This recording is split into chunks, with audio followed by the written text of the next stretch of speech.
एक बार जोरदार नारा लगाएंगे, भारत माता की। अरविंद केजरीवाल, आम आदमी पार्टी।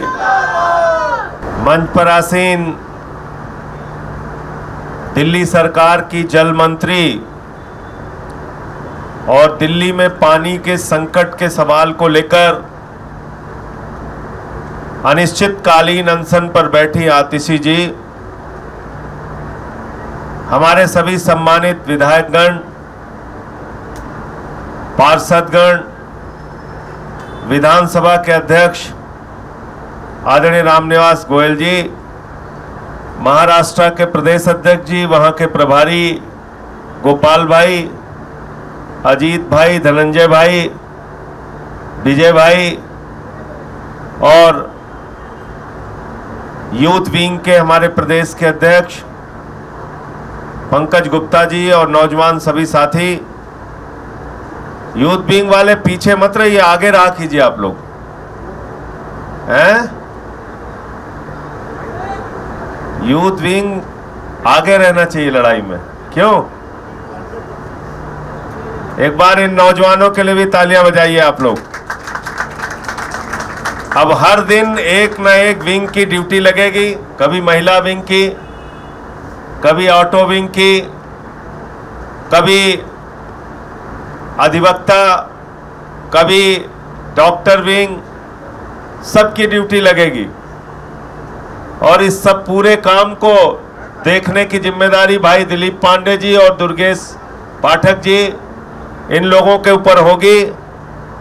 पूरा ये आंदोलन, ये अनशन जब तक चलेगा, हमारे दोनों साथी यहाँ जो भी जैसी जरूरत होगी, हम लोगों को भी कोई निर्देश देना होगा तो देंगे। मीडिया से संबंधित काम जैस्मिन भाई देख रहे हैं, और अभी आपने देखा कितने अच्छे तरीके से बहुत सारी बातें जो आप लोगों को, हमको सबको नहीं पता कि कितना प्रयास दिल्ली के जल संकट को दूर करने के लिए पिछले 10 साल में केजरीवाल जी की सरकार ने किया है। मैं चाहता हूं हमारे एक एक प्रवक्ता को यह बात रटी होनी चाहिए कि पिछले 10 साल में हमने कितना काम किया है। यह एक बहुत बड़ा बुनियादी फर्क है कि एक तरफ वो लोग हैं जो पानी की पाइपलाइन तोड़ने का काम करते हैं, जल बोर्ड का दफ्तर तोड़ने का काम करते हैं, एक तरफ वो लोग हैं जो गुंडागर्दी करने का काम करते हैं भाजपा वाले, और दूसरी तरफ आम आदमी पार्टी के लोग हैं, केजरीवाल जी हैं, उनकी सरकार है, उनकी मंत्री हैं। कितना काम इन्होंने अनऑथराइज्ड कॉलोनीज के अंदर पानी पहुंचाने के लिए किया, कितना काम इन्होंने नई पाइपलाइन बिछाने के लिए काम किया। बताइए, 73,000 किलोमीटर, नई और पुरानी दोनों मिला के 7300, 7,300 किलोमीटर नई पाइपलाइन बिछी, और पुरानी पाइपलाइन को भी ठीक किया गया। लगभग 3,800 मीटर की पाइपलाइन ठीक किया गया। 3500 किलोमीटर, 3500 किलोमीटर की पाइपलाइन ठीक किया गया। 7,300 किलोमीटर की नई पाइपलाइन बिछाई गई। आप सोचिए, 11,000 किलोमीटर की नई पाइपलाइन दिल्ली के अंदर बिछाई गई है। जो जब आपसे सवाल पूछते हैं बीजेपी वाले कि काम क्या किया, तो आपको ये बताना चाहिए, इसका तो रिकॉर्ड है, कोई छिपी हुई चीज नहीं है। 11,000 किलोमीटर की नई पाइपलाइन दिल्ली के अंदर बिछाई गई। आपसे पूछा जाए कि दिल्ली में पानी का संकट क्यों है, तो आप बताइए कि जब 1994 में आज की तुलना में आबादी कम थी, तब भी हमारा पानी का जो कोटा था वो 1005 MGD था। आज 94 से लेके 30 साल बीत गए। 30 साल में दिल्ली की आबादी कहां से कहां पहुंच गई। बावजूद इसके दिल्ली का जो पानी का कोटा है वो बढ़ाया नहीं गया। 1005 MGD पानी ही दिल्ली को मिल रहा है। अब उस 1005 MGD पानी में भी आबादी बढ़ गई। 30 साल पहले जितना पानी का कोटा था वो पानी बढ़ा नहीं। पानी बढ़ना तो दूर, जैसे ही मोदी जी की सरकार जीती उन्होंने कहा पहला काम करना है दिल्ली के अंदर पानी बंद करो। और 5 जून के बाद लगातार हरियाणा से दिल्ली का पानी बंद करवा दिया। हरियाणा में किसकी सरकार है भाई? किसकी सरकार है? जोर से बोलिए, किसकी सरकार है? किसकी सरकार है? कम सुनाई दे रहा है मुझे। किसकी सरकार है? फिर कुछ भूल रहे हैं आप। किसकी सरकार है? अभी फिर आप थोड़ा थोड़ा भूल रहे हैं। किसकी सरकार है? डबल इंजन वाली सरकार। क्या कहते हैं मोदी जी? क्या कहते हैं? हरियाणा के लोगों, हमें वोट देना, डबल इंजन की सरकार हम बनाएंगे। यानी कि ऊपर मोदी, नीचे नायब सिंह या खट्टर इसके पहले थे। कहते नहीं कहते? हम कोई अपनी तरफ से तो बात नहीं कर रहे। डबल इंजन की सरकार है वहां पे। और वो सरकार अगर कोई गुनाह कर रही है तो उसके लिए कोई दूसरा नहीं, सिर्फ और सिर्फ नरेंद्र मोदी जिम्मेदार है। नरेंद्र मोदी जिम्मेदार है। गलत तो नहीं कह रहा हूं? और वो सरकार गुनाह क्या कर रही है? बिल्कुल ठीक कहा जैस्मिन जी ने। मुझे याद है, मैं बहुत छोटा था उस वक्त, कोई नौकरी नहीं करता था, लेकिन मन में एक जज्बा था। जब गुजरात में भूकंप आया था विजय भाई, तो मैं उस वक्त, जैस्मिन जी का भी ताल्लुक गुजरात से है, मैं उसकी फोटोग्राफ भी दिखा सकता हूं।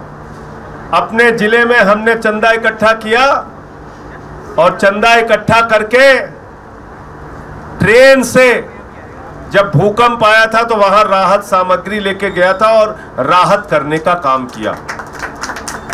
क्यों? क्योंकि अगर हमारे देश के एक हिस्से में, गुजरात में भूकंप आया है, लोग पीड़ित हैं, लोगों की जान जा रही है, तो मैं सुल्तानपुर के उत्तर प्रदेश में बैठ के शांति से कैसे रह सकता हूं? अपनी टीम लेके गया, वहां पे काम किया। मुझे आज भी याद है, कच्छी जैन सेवा समाज, उन लोगों के साथ मिलकर काम किया था मैंने वहां। फिर उसके बाद उत्तराखंड में भूकंप आया, अपनी पार्टी के कार्यकर्ताओं के साथ उत्तराखंड गया, वहां पे काम किया। दूसरे देश नेपाल में भूकंप आया, हमारे साथ सोमनाथ भारती जी, डॉक्टर सुरभि जी और तमाम पूरी टीम, हम लोग नेपाल गए, वहां पे काम किया। कश्मीर में बाढ़ आई, वहां पे आम आदमी पार्टी के कार्यकर्ताओं के साथ हम लोग गए, वहां पे जाके हमने काम किया। तमिलनाडु में जब सुनामी आई थी, और भाजपाइयों तुम तो झूठ बोलते हो, हम लोग प्रमाण के साथ बात करते हैं, सारे फोटोग्राफ्स आपको दिखा सकता हूं। तमिलनाडु में सुनामी आई, वहां अपने लोगों के साथ, सुल्तानपुर में अपनी जो संस्था चल रही थी उन लोगों के साथ गया, वहां पे काम किया। पूरे देश में कहीं आपदा आती है, केरल में आपदा आई थी, बाढ़ से केरल डूब रहा था। उस वक्त सभी सांसदों के लिए कहा गया, आप केरल की आपदा में अपनी सांसद निधि से 1 करोड़ रुपए तक की राशि दे सकते हैं। मैं सबसे पहले निकल के आया, मैंने 1 करोड़ की राशि अपने सांसद निधि से केरल के बाढ़ पीड़ितों के लिए दिया। ये कोई हमने एहसान नहीं किया।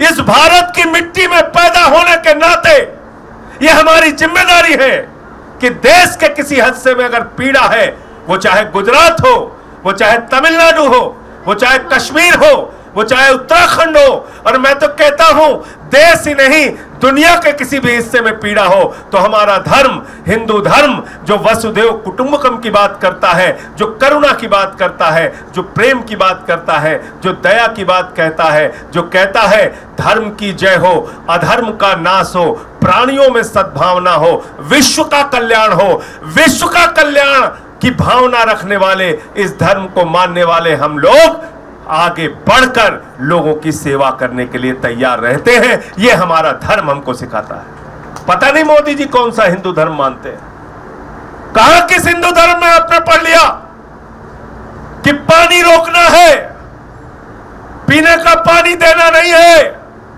एक एक बूंद पानी के लिए तरसा देना है। किस हिंदू धर्म की शिक्षा ली आपने? इस्लाम को पढ़ लो, पानी पिलाना सबसे पुनीत कार्य बताया गया। सिख धर्म को पढ़ लो, पानी पिलाना, सेवा करना, गुरुद्वारे में लंगर चलाना, भूखों की भूख मिटाना, ये सबसे बड़ा पुण्य का काम बताया गया। और आज ये भाजपा इतने क्रूर, इतने निर्दयी, पानी रोक रहे हैं दिल्ली के लोगों का। 100 MGD पानी तो अनशन के पहले रोका था। जिस दिन से आतिशी ने अनशन शुरू किया, मोदी जी ने कहा अभी तुझे सबक सिखाता हूं, भाजपाइयों ने कहा अभी तुझे सबक सिखाता हूं। दूसरे दिन 117 MGD पानी कम कर दिया, तीसरे दिन 110 MGD पानी कम कर दिया। यानी कि 28 लाख लोगों के पानी की जो कमी थी वो अब और बढ़ के लगभग 31 लाख लोगों के बराबर का जितना पानी होता है उतना कम पानी दिल्ली के अंदर छोड़ा गया। यह हाल हो गया, यह हाल कर रहे हैं दिल्ली का। और आज मुझे बहुत ही शर्म आई। मैं भाजपाइयों को, वैसे तो मैं मानता हूं कि ये महामूर्ख हैं। जब इनका नेता, इनका प्रधानमंत्री ही मूर्ख है तो नीचे के कार्यकर्ता क्या होंगे? वो भी मूर्खता की ही बात करेंगे, उनके नेता भी मूर्खता की ही बात करेंगे। आज जब मैं आ रहा था तो दिलीप भाई, मैंने पढ़ा इनका एक ट्वीट आया है, काम कुछ नहीं करेंगे, एक पैसे का काम आपके लिए नहीं करेंगे। आप पानी के लिए तड़प रहे हैं, उसकी चिंता इनको नहीं है। क्या दिखा रहे हैं? ये देखो साहब, स्टेज खाली है, ये पंडाल खाली है, ये आतिशी तो अंदर बैठती है, ये अनशन कैसा चल रहा है। अरे फ्रॉड भाजपाइयों, डफर भाजपाइयों, मूर्खों, तुम्हें पता होना चाहिए जो अनशन पर बैठता है उसका चिकित्सीय परीक्षण होता है, डॉक्टर आके जांच करता है। अगर कोई जरा सा भी कुछ खा लेगा ना तो उसको उसकी डॉक्टरी जांच में पकड़ा जाएगा। तुमको अपने इज्जत की चिंता नहीं है, तुम लोग फ्रॉड हो, फ्रॉड रहोगे और फ्रॉड ही तुम्हारा इतिहास है। आतिशी ईमानदारी के साथ, सच्चाई के साथ अपने शरीर को गला के दिल्ली के लोगों के लिए अनिश्चितकालीन अनशन पर बैठे हुए और डेली इनकी मेडिकल की रिपोर्ट डॉक्टर चेक करके बताते हैं। आओ देखो, मैं तो कहता हूं नरेंद्र मोदी को भी भेजो इस अनिश्चितकालीन अनशन की जगह पे। मैं कह रहा हूं भाजपा के लोगों, अपने केंद्रीय मंत्री को भेजो यहां पे, नायब सिंह सैनी को भी भेजो। आओ बैठ के पूरे दिल्ली वाले देखेंगे, खुलेआम बैठ के बात करते हैं। अगर हम गलत हैं हमें सजा देना, अगर तुम गलत हो तो अपनी गलती मान के दिल्ली के लोगों के हक का पानी दे देना। तुम दे देना पानी, लेकिन तुमसे ये सब नहीं होता। क्या देख रहे हो? हाँ, मंच खाली है, अभी तो ये बैठे थे, अभी वो बैठे थे, अच्छा ये गाना चल रहा है, अच्छा अब तुमको रामधुन भी याद, जैसे रामधुन पे इनके बाप का कब्जा है, रामधुन पे इनके पिताजी ने कब्जा कर रखा है, हम रामधुन नहीं बजा सकते। ये हालत है इनकी। इसलिए मैं कह रहा हूं ये एक बड़ी लड़ाई है। एक एक कार्यकर्ता, सब लोग मिलके इस लड़ाई में आतिशी जी का साथ हमें देना है। और सुबह और शाम 2 वक्त आतिशी जी यहां पर बैठेंगी, सभा होगी, लोग अपनी बात रखेंगे। आज सीपीआई के राष्ट्रीय सचिव, उनके तमाम नेता यहां पर आए, उन्होंने अपना समर्थन दिया। आगे और भी अलग अलग पार्टियों के नेता यहां पर आएंगे अपना समर्थन देने के लिए। मैं सिर्फ इतनी बात कह रहा हूं, ये आपके हक, आपके अधिकार की लड़ाई है।